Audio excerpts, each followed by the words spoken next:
Praise the Lord. Hallelujah, hallelujah. ఈ యొక్క కీర్తన భాగము 126వ అధ్యాయం. ये जो भजन संहिता 126 अध्याय है, ఇది యాత్ర కీర్తన. और ये यात्रा का गीत है. అంటే यानी యాత్ర కీర్తన అంటే తెలుసా? यात्रा का गीत यानी जानते हो क्या? తెలుసా అండి? पता है? చక్కగా మనం ఏం చేస్తాము, టూర్ వెళ్తుంటే కారులో చక్కగా పాటలు పెట్టుకొని వినుకుంటూ పోతారు. और ये यात्रा का गीत का मतलब ये होता है, जब कभी हम लोग कहीं गांव जाने के लिए कहीं हम यात्रा करते तो हम सब साथ में होते तो हम गीत गाते हुए किताब लेके हम गुनगुनाते हैं. वैसे ही ये यात्रा का गीत है. హల్లెలూయా, హల్లెలూయా. సరే, ఏదేమైనప్పటికీ కూడా चाहे जो कुछ भी हो, ఇక్కడ యాత్ర కీర్తనలో కొన్ని చక్కగా పాడుకున్న ఒక పాట. और यहाँ पे यात्रा के गीत में गाया हुआ एक अच्छे से गीत. సియోనుకు తిరిగి వచ్చిన వారిని యెహోవా చెరలో నుండి రప్పించినప్పుడు మనము కలకనిన వారి వలె ఉంటిమి, మన నోటి నిండా నవ్వుండెను, మన నాలుక ఆనందగానముతో నిండి ఉండెను. అప్పుడు యెహోవా వీరి కొరకు గొప్ప కార్యములు చేసినని అన్యజనులు చెప్పుకొనిరి. और भजन संहिता के 126 अध्याय में पहले 1-2 वचन ऐसा लिखा है, जब यहोवा सिय्योन से लौटने वाले को लौटा ले आया, तब हम स्वप्न देखने से हो गए, तब हम आनंद से हंसे और जय जयकार करने लगे. तब जाति जाति के बीच में कहा जाता था, यहोवा ने इनके साथ बड़े बड़े काम किए हैं. పల్లెటూరులో ఉన్నా పట్టణంలో ఉన్నా ఎక్కడున్నా సరే, वो गांव में हो या फिर कोई शहर में हो, कहीं क्यों ना हो, సంతోషంగా ఉన్న వాళ్ళు जो आनंद से रहते वो लोग, వాళ్ళు ఏదో రూపంలో वो किसी न किसी रूप से చక్కగా తెలియజేస్తారు. और अच्छे से वो बताते हैं, నోటి నిండా నవ్వు ఉంటది, और मुंह भर की हंसी होती है, మంచి పాటలు వస్తుంటాయి. अच्छे से गाना आता रहता है. అంటే సంతోషాన్ని ఏదో రూపంలో వెల్లడి చేస్తారండి. यानी आनंद को किसी न किसी रूप से वो जताते हैं. ఇక్కడ చక్కగా రాయబడిన మాట ఏంటంటే, మన నోటి నిండా నవ్వు ఉండేను, మన నాలుక ఆనందగానముతో నిండి ఉండేను. और यहाँ पे अच्छे से लिखा है कि तब हम आनंद से हंसे और जय जयकार करने लगे. ఎందుకు ఇంత సంతోషం ఉంది? क्यों इतना आनंद है? ఎందుకు ఇంత సంతోషము, ఎందుకు ఇంత ఆర్భాటము, ఎందుకు పాట పాడుకునే అంత సంతోషం ఏంటండి? और क्यों इतना आनंद, क्यों इतनी जय जयकार, क्यों इतना गीत गाने का आनंद उन्हें है? అర్థమవుతుందా మీకు? समझ आ रहा है आप लोग को? స్తోత్రం, హల్లెలూయా. ఎందుకు ఇంత ఆనందం అంటే, क्यों इतना आनंद? ఖైదీలు जो कैदी थे విడుదల వచ్చింది. और उनको छुटकारा मिला. ఏమొచ్చింది? क्या मिला उन्हें? ఏమొచ్చింది? क्या मिला उन्हें? మీరు జైలు దగ్గరకు పోయి బయట నిలబడితే ఇవాళ మీ వాళ్ళు విడుదల అవుతున్నారు అనేసి చెప్పి మీరు జైలు దగ్గర బయట నిలబడితే ఎట్లుంటుంది? మీకెంత ఆనందం ఉంటుందో లోపల నుంచి వచ్చేవాడికి కూడా అంతే ఆనందం ఉంటుంది. జైలు తెలుసా? జైలు దగ్గర ఒక అనౌన్స్మెంట్ మీకు వచ్చి వాళ్ళకు వచ్చి, రేపు మీ వాళ్ళు జైలు నుంచి వెళ్ళి విడుదలవుతున్నారు అని ఒక అనౌన్స్మెంట్ వస్తే ఎంత ఆతృతగా తెల్లారి మీరు జైలు దగ్గర నిలబడతారు, వాళ్ళు ఎంత ఆతృతగా జైల్లో నుంచి విడుదల పొందుతున్నామని ఎంత ఆశతో ఉంటారా? అది.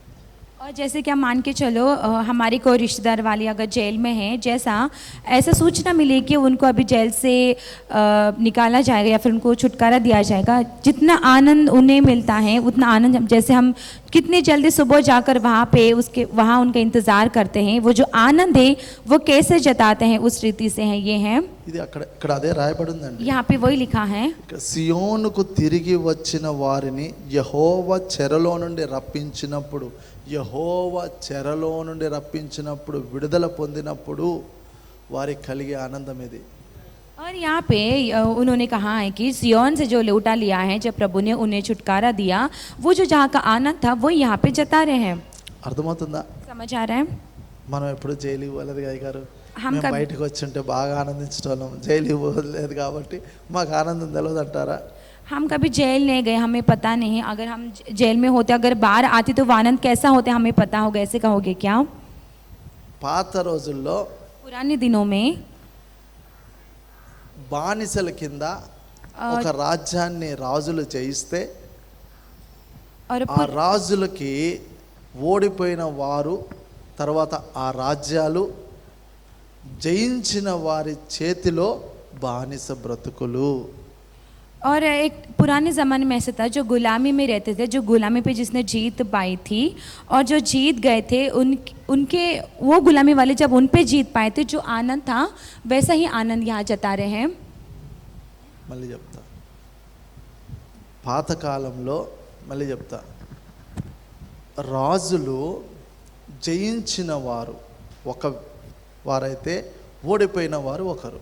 అయితే ఓడిపోయిన వాళ్ళు ఎవరంటే వాళ్ళందరూ కూడా జయించిన వారికి బానిసలు అవుతారు.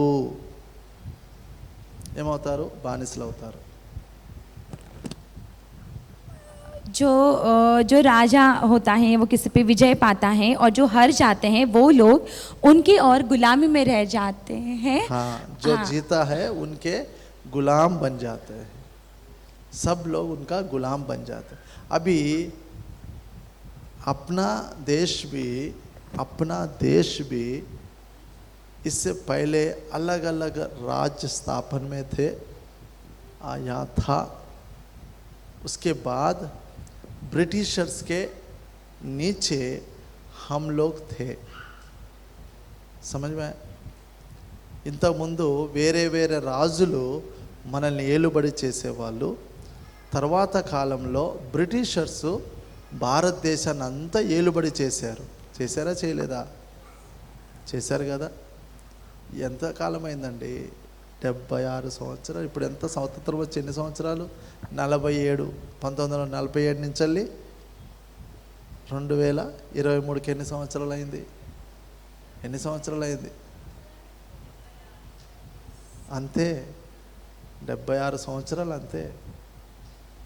और जैसे कि हम देखते हैं पुराने ज़माने में कुछ राजा होती थी जो सारे भारत पे प्रभुता करती थी. फिर एक समय ऐसे आया ब्रिटिश लोग हमारे भारत पे प्रभुता करने लगे. लगभग देखा जाए तो हमारे भारत वाले को जो गुलामी से अगर अलग किया गया तो लगभग अभी 76 ईयर्स हुआ है हमको छुटकारा मिला है. समझ में आ रहे? అప్పుడు బ్రిటిషర్స్ మన భారతదేశాన్ని వదిలి వెళ్ళినప్పుడు భారతీయుల్లో కలిగిన ఆనందం ఇంత అంత కాదు. और जब जो ब्रिटिश लोग हैं उन्होंने हमारे भारत को छोड़ के वो चले गए, जो भारतीय को मिली वो आनंद जो था वो इतना कम से कम नहीं, वो कहीं ज़्यादा आनंद उन्हें था. అర్థమవుతుందా? समझ आ रहा है? ఇప్పుడు స్వతంత్ర దినోత్సవం అంటే మనకి ఎవరికి సంతోషం ఉండదు. और अभी गणतंत्र दिन यानी हमें किसी को भी आनंद नहीं होता उतना है. नहीं होता जितना उनको हुआ. అర్థమైంది? ఎందుకు? వాళ్ళు చెరలో ఉన్నారు, బానిస బ్రతుకులు బ్రతికారు. బానిస బ్రతికిన వాడికి తెలుస్తుందండి. బానిసలుగా బ్రతికిన వాళ్ళకి తెలుస్తుంది నిజంగా ఆ యొక్క బానిసత్వం ఎంత భయంకరంగా ఉంటుందో. और सच ये है कि जितना आनंद उन्हें मिला था उतना आनंद आज के दिन हमें नहीं मिलता, क्योंकि उन्होंने गुलामी में जीवन बिताया. जो कि गुलामीगिरी करता है, जब वो गुलामी से छुटकारा पाता है उसे समझ आता है कि छुटकारा पाने से और आनंद क्या होती है. దేవుడు విడిపిస్తే अगर परमेश्वर छुड़ाएंगे तो స్వతంత్రం వచ్చింది. और गणतंत्र दिवस आया. మనకు కూడా దేవుడు చెరలో నుంచి విడిపిస్తే और हमें भी परमेश्वर अगर वो उस लोड से हमें छुड़ाते तो तभी भी हमें आनंद मिलेगा. ఇప్పుడు కూడా आज के दिन भी మనం బానిసలమే. हम गुलामी में ही हैं. ఎవరికి బానిసలు? किसके गुलाम हैं हम? ఇప్పుడు చెప్తాను. अब बताऊंगा. అపవాదికి బానిసలు. और शैतान के गुलाम. ప్రభువుని నమ్ముకున్నాం, प्रभु को मानते हैं, కానీ परंतु అపవాదికి और शैतान को బానిసలం. हम उसके गुलामी हैं. ఎప్పుడు విడుదల పొందుతాం और మరి? कब हमें छुटकारा मिलेगा? ఎప్పుడు దుఃఖంలో నుంచి, నిట్టూర్పులో నుంచి, శ్రమలో నుంచి, ఇరుకులో నుంచి, ఇబ్బంది నుంచి ఎప్పుడు విడుదల పొందుతాము? और कब हम दुख संकट केले से मुसीबत से हम बाहर पड़ेंगे? అప్పుడు నిజమైన సంతోషం ఏంటో తెలుస్తుంది. और तब भी सच का आनंद क्या है हमें पता चलेगा. అప్పుడు అర్థమవుతుంది. కలగనిన వారి వలె అప్పుడు తెలుస్తుంది. और तब पता चलेगा कि सपना देखने वाले में से थे. మా జీవితంలో అయ్యిందండి. हमारे जीवन में ऐसा हुआ చాలా కాలం కిందట बहुत सालों पहले, మేము కూడా కఠినమైన కష్టాల్లో ఉంటిమి. और हम भी बहुत ही कठिन की स्थिति में हम थे. తర్వాత उसके बाद దేవుడు విడిపించిన తర్వాత प्रभु ने छुटकारा देने के बाद ఇప్పుడు చాలా సార్లు అనిపిస్తుంది నాకు, अभी कई बार मुझे ऐसा लगता है ఇది నిజంగానేనా అనిపిస్తుంది. ये सच है क्या, मुझे ऐसा लगता है. చాలా సార్లు అనిపిస్తుంది, ఒకసారి రెండు సార్లు కాదు, చాలా సార్లు అనిపిస్తుంది కలగన్నట్టుగా ఉందనేసి. और कई बार मुझे ऐसा लगता है, ना कि एक या दो बार, परंतु मुझे कई बार ऐसा लगता है कि मैंने सपना देखा जैसा ही हो रहा है. అర్థమవుతుందా? समझ आ रहा है. ఎందుకంటే क्योंकि మనసుకు నెమ్మది వచ్చినప్పుడు, क्योंकि मन को जब शांति मिलती है तो, సమాధానం వచ్చినప్పుడు, और शांति मिलने पर, ఏ టెన్షన్ లేకుండా చక్కగా నిద్రపట్టేటప్పుడు, और कोई टेंशन नहीं, अच्छे से नींद आती है तब, నెమ్మదిగా పడుకున్నప్పుడు, शांति से सोने पर, అప్పుడు అనిపిస్తుంది तब लगता है. బా ఎన్ని కష్టాలన్నీ జయించి और కలగన్నట్టుగా ఉండి ఇప్పుడు మనం ఎక్కడున్నాము అనిపిస్తుంది. और कितने सारे कष्ट है जो सपना देखा जैसा है, और आज की स्थिति में हम कहाँ हैं. అర్థమవుతుందా నా భాష? समझ आ रहा है आप लोग को.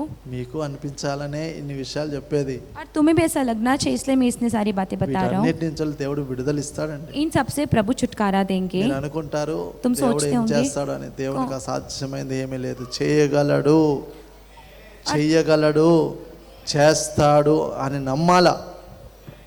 और तुम सोचते होंगे कौन क्या कर सकता है, प्रभु क्या और कब करेंगे, परंतु परमेश्वर कर सकते हैं, वो करेगा, बस इस बात को मानना है. హల్లెలూయా, हालेलुया. హల్లెలూయా. చాలా కష్టాలు ఉన్నప్పుడు కష్టాలు కష్టాలు కష్టాలు కష్టాలు అంటారు, और बहुत सारे కానీ కష్టాలు తీరిపోతాయండి, ఎప్పుడు ఉండవు. और बहुत सारे संकटों पर संकट है, मुश्किल है कहते हैं, परंतु वो हमेशा नहीं रहता, वो एक दिन वो भी छुटकारा हो जाएगा. చాలాసార్లు బైబిల్ చెప్పిద్ది, बहुत सारे చాలాసార్లు बाइबल, ప్రభువు చెప్తాడు, చాలాసార్లు నాలాంటి దైవ సేవకులు చెప్తారు. और बहुत बार ये बात के बारे में बाइबल बताती हैं, परमेश्वर बताते हैं, और मेरे जैसे बहुत सारे दास भी इस बात को दोहराते हैं. నమ్మాలా, इस बात को मानना है. దేవుడు చేయగలడని నమ్మాలి. परमेश्वर कर सकते, इस बात को मानना है. అర్థమవుతుందా? समझ आ रहा है. అందుకే చక్కగా వ్రాయబడి ఉంది కదా, इसलिए अच्छे से దక్షిణ लिखा है. దేశంలో ప్రవాహములు పారునట్లుగా యెహోవా చెరపట్టబడిన మా వారిని రప్పించుము అంటాడు. और इसलिए 4 में लिखा है यहोवा दक्षिण देश के नाले के समान हमारे बंदियों को लौटा ले आ. చూసారా, బందీలో ఉన్నప్పుడు కన్నీళ్ళేనండి. और जब बंदियों में रहते थे, బానిసలుగా ఉన్నప్పుడు ఏముంటాయండి? కన్నీళ్ళే. अगर हम लोग బానిసలుగా బ్రతికేటప్పుడు కన్నీళ్ళు, వేదన, ఎప్పుడు టెన్షను, దిన గండము నూరేళ్ళ ఆయుష్. ఎప్పుడు విన్నారా? సామెత విన్నారా? దిన గండం నూరేళ్ళ ఆయుష్. और इसलिए जब भी हम बंदियों में रहते हैं, हमें बस दुख संकट होता है, मुश्किल होती है, समस्या होती है,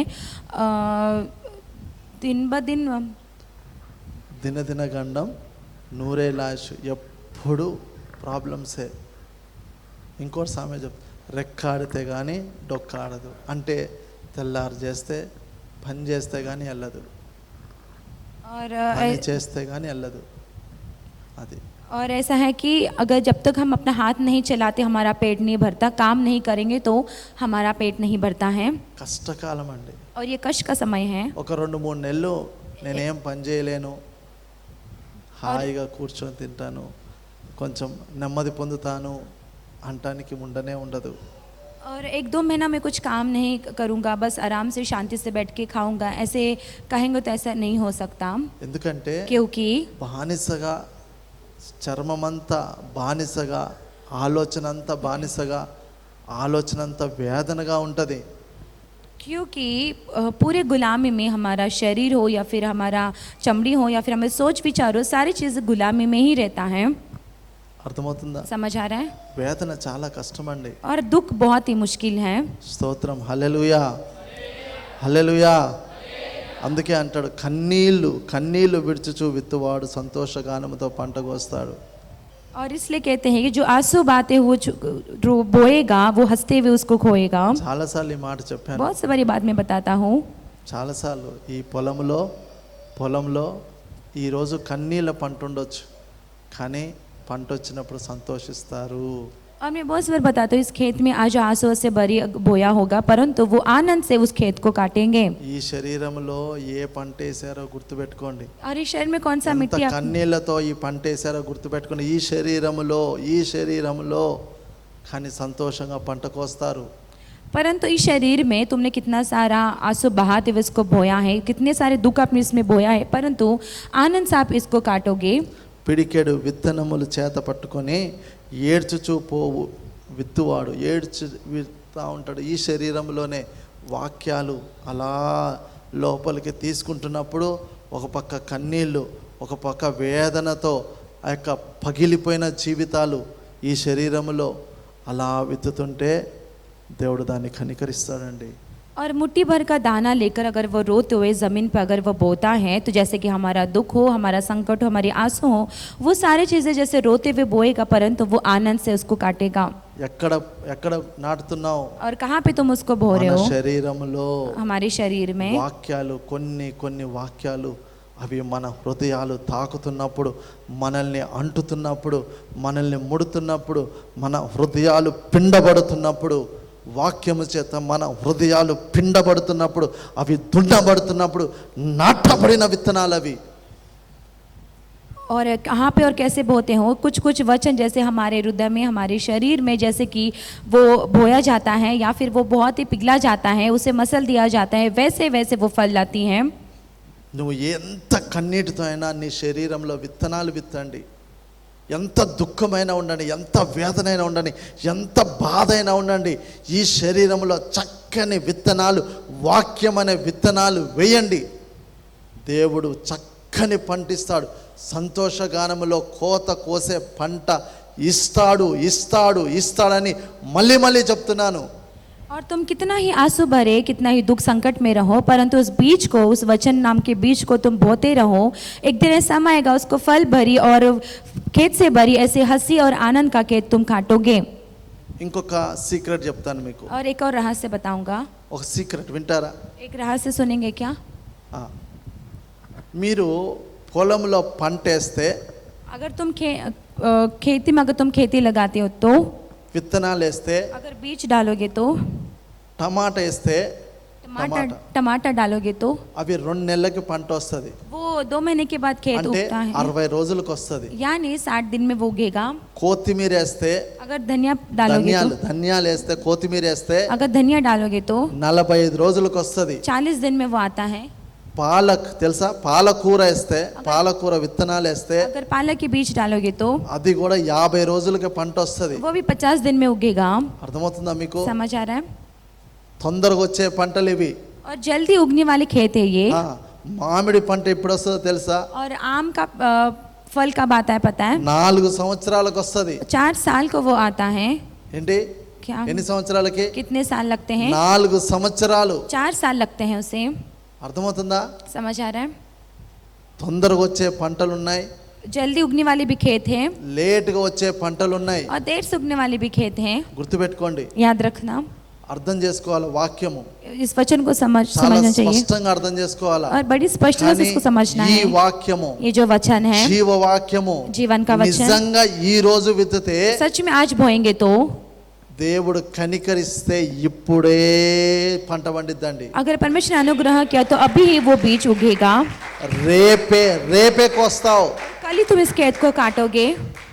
నిజం చెప్తున్నాను, सच बता रहा हूँ। రేపే పంట కోస్తావు. और कल ही तुम इस खेत को काटोगे। అయ్యో తెల్లారి వరకు పంట వస్తుందా అంటే अरे వస్తుంది. अरे सुबह तक खेत उगेगा कि? तो हाँ, खेत उगेगा। యోనా తెలుసా? योना पता है सबको? తెలుసా? पता है? ఎక్కడికి తెలుసా? कहाँ? తిమింగలము మింగేసింది और ఎవరిని? యోనాని. और योना को मछली ने निगल लिया था। తెలుసా మీకు? पता है ना आप लोग ఇంతకు को? ముందు చెప్పాను. इसके पहले बताया था। ఒక సొర ఇత్తనం వేశాడు దేవుడు, సొరకాయ ఇత్తనం వేశాడు దేవుడు. और उसने यहाँ पे लौकी का बीज वहाँ पे डाला था। తెల్లారి టాకల పెద్దగా పెరిగిపోయింది. और सुबह होते ही वो बड़ा सा वो पौधा बढ़ गया। ఎప్పటికి? कब तक? ఒక్క రోజులోనే, एक दिन में ही, ఒక్క రోజులోనే एक दिन में ही చక్కగా పంట వచ్చేసింది. अच्छे से वो खेत उगने लगा। పెద్ద పెద్ద ఆకులు. बड़े बड़े पत्ते। అర్థమవుతుందా మీకు? समझ आ रहा है? దేవుని కార్యాలండి. परमेश्वर का कार्य से ఏమైనా చేయగలడు ఆయన. कुछ भी कर सकते हैं वो. 60 రోజులకు వచ్చే పంట 2 రోజుల్లో రావచ్చు. और 60 दिन आने वाले खेत वो 2 दिन में आ सकता है. చాలా మందికి ఈ సీక్రెట్స్ అర్థం కావు. बहुत से लोगों को रहस्य नहीं पता होता है. ఇంకొక మాట చెప్తా. एक और बात बताऊंगा. యోహాను సువార్త, यूहन्ना सुसमाचार, యోహాను సువార్త यूहन्ना सुसमाचार 6వ అధ్యాయము उसका 6वां अध्याय 21వ వచనం చదువుదాం. 21 वचन से हम पढ़ेंगे. 21వ వచనం. 21 वचन.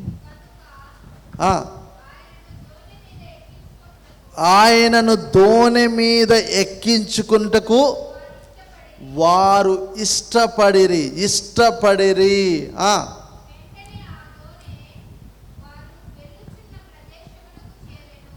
ఆమేన్. यूहन्ना सुसमाचार उसका 6वां अध्याय 21 वचन. वे उससे नाव पर चढ़ा लेने के लिए तैयार हुए और तुरंत वो नाव उस स्थान पर जहाँ पहुंची जहाँ वे जा रहे थे. చూసారా, देखा, ఇష్టపడినారు ఎవరిని తీసుకోవడానికి దోణిలోకి? उन्होंने पसंद रखा किसको उस नाव पे चढ़ाने के लिए? యేసు ప్రభుని తీసుకోవడానికి. प्रभु यीशु मसीह को लेकर जाने के लिए. మన దోణిలో ఖాళీ లేదు యేసు ప్రభు కోసం. हमारे नाव में जगह नहीं है प्रभु यीशु मसीह के लिए స్టఫ్ ఉంది, और पूरा भर गया है, ఖాళీ లేదు. बिल्कुल भी जगह नहीं है.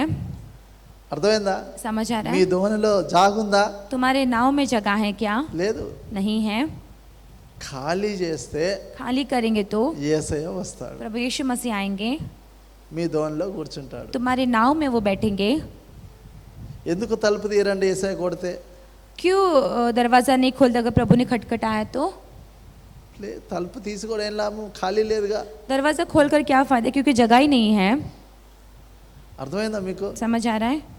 యేసు ప్రభు పుట్టేటప్పుడు కూడా ఇదే సందర్భం అయింది. యేసు ప్రభు పుట్టేటప్పుడు కూడా బెత్లెహేంలో ఎవరు స్థలమీలే. अरे प्रभु यीशु मसीह का जब जन्म हो रहा तभी भी यही समस्या थी कि प्रभु यीशु मसीह को किसी ने जगह नहीं दी. ఎవరింట్లో ప్లేస్ లేదు అన్నారు, ఇంట్లో और किसी జాగలేదు. हर किसी ने घर में कहा जगह नहीं है, खाली जगह नहीं है. అర్థమైందా మీకు? समझ आ रहा है आप लोग को? మరియా నిండు గర్భవతి. और जो मरिया थी वो पूरी से वो गर्भवती थी. బెత్లెహేంలో ఒక ఊరు ఉంది. और बेथलेहम में एक गांव था. ఎవరు స్థలమే లేదండి. किसी ने भी उन्हें जगह नहीं दी. గుర్తుపెట్టుకోండి, याद रखना. ఏ ఇంట్లో కూడా యేసు ప్రభుని చేర్చుకోవడానికి కష్టపడతారు. और कोई भी घर में प्रभु यीशु मसीह को अपनाने के लिए वो मुश्किल उठाते हैं. అందుకే ప్రభు చక్కగా అంటాడు తెలుసా, इसलिए प्रभु अच्छे से कहते हैं మీ పెదవులు, तुम्हारे होठ, మీ పెదవులు చక్కగా యేసయ్యా అంటాయి. तुम्हारे होठ अच्छे से यीशु जी कहता है. ప్రార్థన పెదవుల వరకు స్పష్టంగా తీయగా తేనె కారుతా ఉంటది. और प्रार्थना अच्छे से होठों से मद और मिठास से वो बहती हैं. లోపలికి మాత్రం ఏమీ లేదు. और अंदर देखा तो कुछ भी नहीं है. ఎందుకో? क्यों? ప్లేస్ లేదు సార్. क्योंकि जगह नहीं है. సార్ ప్లేస్ లేదు సార్. सर जगह नहीं है. నువ్వు వచ్చావు, థ్యాంక్ యూ, వెళ్ళిపో. तुम आए उसके लिए धन्यवाद और चले जाओ. దేవుని మందిరానికి వస్తారు, प्रभु के मंदिर में आते हैं, వారం వాక్యం వింటారు, हफ्ते हफ्ते वचन सुनते हैं. లోపలికి ఏమైనా పోయిందంటే ప్లేస్ లేదు సార్. और अंदर నీకు చెప్తే అర్థం కాదేంది, నువ్వు చాలా మంచోడివి నాకు తెలుసు కదా, కానీ సారీ సార్. और अंदर कुछ गाय के नहीं बाबा, कितनी बार कहा ना हमारे अंदर जगह नहीं है, आप बहुत अच्छे हो लेकिन माफ करना साहब हमारे अंदर जगह नहीं है. అర్థమైందా? समझ आ रहा है? పొద్దున్న చెప్పింది సాయంత్రానికి గుర్తుండదు, మరి ఏం చేస్తాం? सुबह बताओ शाम तक याद नहीं रहता, फिर क्या పోయిన करें? వారం చెప్పిన వాక్యము ఈ వారానికి గుర్తుండదు, మరి స్థలం లేదు, ప్లేస్ లేదు సార్. पिछले हफ्ते बताया वचन इस हफ्ते याद नहीं रहता क्योंकि जगह नहीं है साहब, इसीलिए. అర్థమవుతుందా? समझ आ रहा है? స్తోత్రం, హల్లెలూయా. ప్లేస్ ఉంటే కదా. जगह रहेगी तब ना. వాళ్ళు ఏం చేశారంట, उन्होंने क्या किया? ఇష్టపడ్డారంట యేసయ్యను దోణిలో ఎక్కించుకోవడానికి. और वो बहुत इच्छा रखी कि प्रभु यीशु मसीह को उस नाव में चढ़ाए. అర్థమవుతుందా మీకు? समझ आ रहा है? యేసు ప్రభుని దోణిలో ఎక్కించుకోవడానికి ఇష్టపడ్డారంట. प्रभु यीशु मसीह को नाव में चढ़ाने के लिए उन्होंने पसंद रखा. వెంటనే దరికి చేరిందంట. ఆయన అలా ఎక్కాడు, వెంటనే దరికి చేరిపోయింది. और वो चढ़ गए, तुरंत वो जहाँ पहुंचे जहाँ उन्हें जाना था. చదవండి మళ్ళీ ఒకసారి 6:21 చదవండి. 6:21 చదవండి మళ్ళీ ఒకసారి. ఆయనను దోణి మీద ఎక్కించుకున్నకు వారు ఇష్టపడారు, అంతే. ఇష్టపడ్డారు, ఆయన ఎక్కాడు, వెంటనే దరికి చేరిపోయింది. और वे उस नाव पर चढ़ने के लिए तैयार हुए और तुरंत वो नाव उस स्थान पर जहाँ पहुंची जहाँ वो जा रहे थे. వెంటనే ఆ దోణి వారు వెళ్ళుచున్న ప్రదేశమునకు అంతే. అంత ఫాస్ట్ అటు పోయిందండి. और इतना जल्दी वो नाव कैसे पहुंच गई वहाँ पे? చూసారా? देखा? యేసయ్య ఉంటే, प्रवेश मसीह रहेंगे యేసయ్య ఉంటే तो प्रवेश मसीह रहेंगे तो 2 సంవత్సరాలు వచ్చే పంట కూడా 2 साल में 2 आने రోజుల్లో వస్తుంది. 2 साल में आने वाले खेत भी 2 दिन में भी आ 2 जाएगा. నెలలకు వచ్చే పంట కూడా 2 రోజుల్లోకి వచ్చేస్తుంది. और 2 महीने में आने वाले खेत भी 2 दिन में आ जाएगा. ఒక్క రోజులో కూడా వస్తుంది. 1 दिन में भी आ जाएगा. ఒక గంటలో కూడా వస్తుంది. और 1 घंटे में भी आ जाएगा. వెంటనే కూడా వస్తుంది. तुरंत भी आ जाएगा. అర్థమవుతుందా? समझ आ रहा है?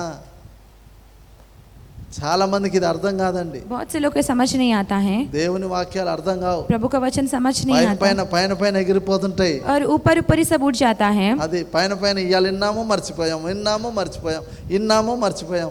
మర్చిపోయిన వాడి దగ్గరికి యేసయ్య ఎందుకండి? और ऊपर ऊपर ही आज सुन लिया और भूल गए, सुन लिया और भूल गए, जो ऐसे कहने वाले कि उनके प्रवेश मसीह की क्या जरूरत? అర్థమైందా? समझ आ रहा है? విత్తనాలు విత్తబడితే अगर बीज बोया जाएगा तो పంట ఫలిస్తుంది. और वो जो खेत है वो फल ఆ लाएगा. పంట ఫలిస్తే और जब वो खेत फल लाएगा तो నువ్వే కోసుకుంటావు, तुम ही उसको काटोगे, నువ్వే తింటావు, तुम ही खाओगे, నీ ఇంటికే వస్తది. तुम्हारे घर ही आएगा. నీ ఇంట్లో ఎవరు దొంగలు పడరు. तुम्हारे घर में कोई चोर नहीं पड़ेंगे. దేవుడు ఆశీర్వదిస్తే परमेश्वर आशीष ఏ करे तो దొంగలు వచ్చి దోసుకోరు. कोई भी चोर है कुछ नहीं चुरा सकता. గుర్తుపెట్టుకోండి. याद रखना. దుష్టుడు ఒక మార్గం గుండా వస్తే दुष्ट एक मार्ग से आएगा 7 तो మార్గాల గుండా పారిపోతాడు. और 7 मार्ग से वो भाग जाएगा. ఎన్ని మార్గాలు? कितने मार्ग से? లేదనుకో नहीं तो 7 దయ్యాలు వచ్చి ఏలుబడి చేస్తాయి. और 7 भूत आके उस पे प्रभुता करेगी. ఏది ఇష్టము? कौन सा पसंद है? 7 దయ్యాలు వచ్చి 7 సంసారం చేస్తే బాగుంటుందా? 7 भूत आके अगर वो संसार करेगी तो पसंद है क्या? వచ్చినోడు 7 మార్గాల్లో ఎప్పుడు పారిపోవాలి, ఎప్పుడు పారిపోవాలి, ఎప్పుడు పారిపోవాలని పారిపోతే మంచిదా? और आने वाला 7 मार्ग से कब भाग जाए, कब जाए, कब भाग जाएगा, वो अच्छा है क्या? ఏది మంచిది? कौन सा अच्छा है? बताइए. పారిపోయేది మంచిదా? भाग जाने वाला अच्छा है क्या? అందుకే బైబిల్ ఏమందంటే इसलिए बाइबल में ఎవడు कहती है, తరుమకుండానే దుష్టుడు పారిపోతాడంట. इसलिए बाइबल कहते कोई बिना भगाए दुष्ट भाग जाएगा. ఎవడును తరుమకుండానే और किसी ने भगाए बिना దుష్టుడు పారిపోతాడు. दुष्ट भाग जाएगा. ఎందుకు? क्यों? ఎప్పుడు జరిగిద్ది ఈ కార్యము? कब हुआ ये कार्य? దేవుని పంట నీ చేలో ఉంటే, परमेश्वर का ఈ खेत చేలో దేవుని పంట ఉంటే పురుగు పట్టదండి. और इस खेत में अगर प्रभु का खेत रहेगा तो कभी वो कीड़ा नहीं पड़ेगा. గుర్తుపెట్టుకోండి. याद रखो. స్తోత్రం. హల్లెలూయా, హల్లెలూయా. దేవునికి మహిమ. దేవుడి మాటలు దీవించును గాక. परमेश्वर की महिमा हो, परमेश्वर इन बातों को आशीष करे.